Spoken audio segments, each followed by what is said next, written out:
This man lost everything just because he married the wrong woman. He was once one of the biggest comedy actors in Africa. He traveled to the US, to the UK, and some part of the world. He featured in over 200 movies. He won several awards. He was rich. He was famous. He had everything, but he lost it all because he made one mistake. He married the wrong woman. That woman would later become his worst enemy. He had to leave his own house. He left his cars. He moved in with strangers because in his own house, there was no peace. He was too generous and the world took advantage of that. The same man that was loved by millions of people became a poor beggar. The only person that stood by him received the biggest backslash ever. This is a painful story of Mr. Ibu, his rise, his fall, and his sad death. The guy who wanted to kill me was even my younger brother. My brother senior his brother. And his interest is to make sure that he eliminates me. When I was filling the form, they asked for next of kin. I put the wife as next of kin. Next of kin in the hospital means you're the one signing all the major surgery or whatever they want to do. Daddy's wife went and removed herself. Go to Evercare Hospital and find out. Did Mr. Ibu's wife remove herself from next of kin or not? The same boy poisoned my elder brother. Be patient with this story because it's long and it's very, very sad. This is not just another story of a celebrity. This one is tragic. If you are a man, watch this story to the end because you will learn from it. And if you're a woman, share it to the man that you love.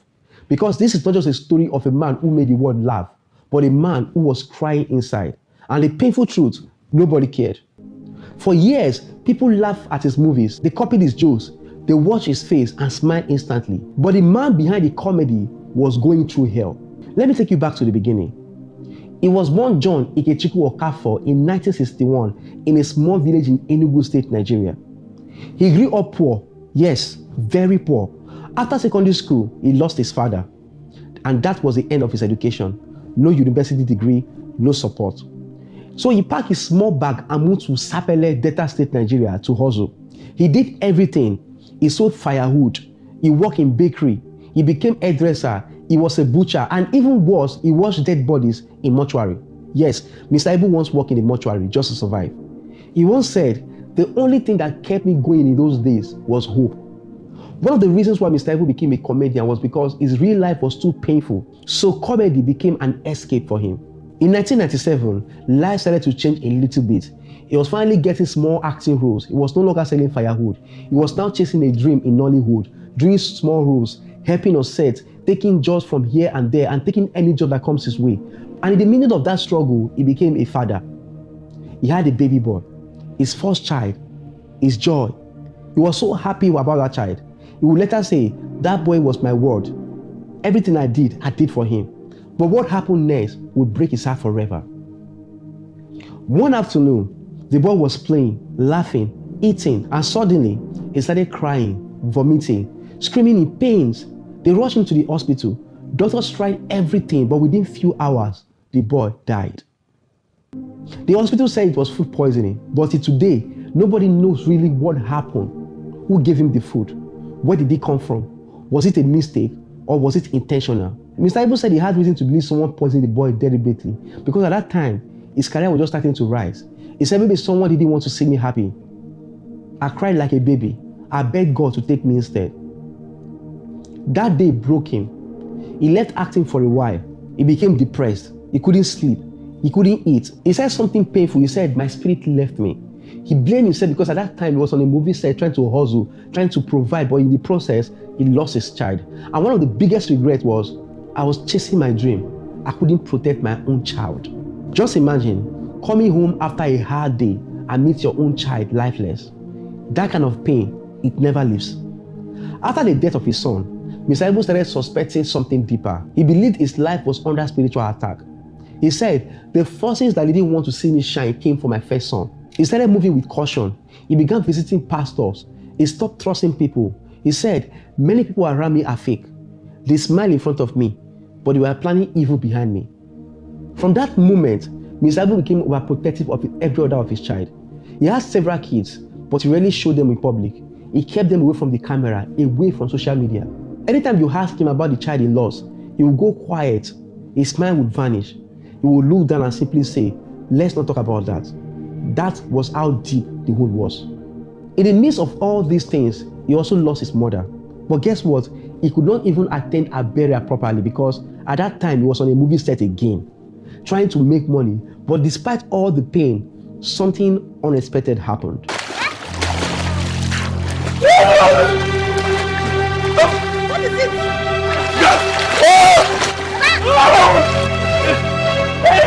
In the early 2000s, he was invited to audition for a role in a new comedy film. And even though he had no formal acting training, he gave them something that shocked everyone: his natural foolishness. He acted like a local man without pride or shame. And that one audition changed his life.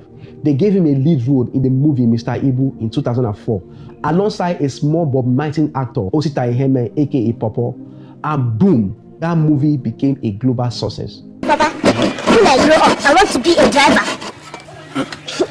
When I grow up, I want to be a driver. And I will carry you with my wheelbarrow. The chemistry between Mr. Ibu and Popo was magical. People couldn't stop laughing. They became a duo, a force, a king of African comedy. They acted in several other films like Mr. Ibu in London, Police Recruit, Nine Wives, Mr. Ibu and Son, Mr. Ibu Goes to School, and so many other movies. Even people that don't understand Igbo language or Pidgin, we are watching Mr. Ibu. His face alone was funny. His movement, his words, his reactions. Even if he didn't say anything, the whole room will be filled with laughter. Mr. Ibu was now flying first class, meeting governors, meeting presidents, signing endorsement deal. He became the highest paid Nollywood comedian. But guess what? There was still a problem that wasn't supposed to be a problem. Mr. Ibu was so generous. He gave money to strangers. He gave houses to his family members. He trusted people so easily, and that became his weakness. He believed in one thing: family first, and that belief broke him. He built a mansion in Lagos, a beautiful house in a quiet area, well designed. But here is a shocking part: he didn't register the house in his own name. Do you know why? Because he trusted a family member. He said, "I felt like blood will never betray me." So he told the person, "Use your name for now. I'm busy on set. I'll change the name later." But that letter never came. Years passed. Mr. Ibu kept working. He kept paying the bills. He kept maintaining the house, hosting people in the house, feeding people in the house, until one day, a lawyer served him papers. That house now legally belonged to that relative that built it. Mr. Ibu thought it was a joke, but sadly, it wasn't. The person he trusted sold the house. He had no proof that the house was his own, no document, no agreement, nothing.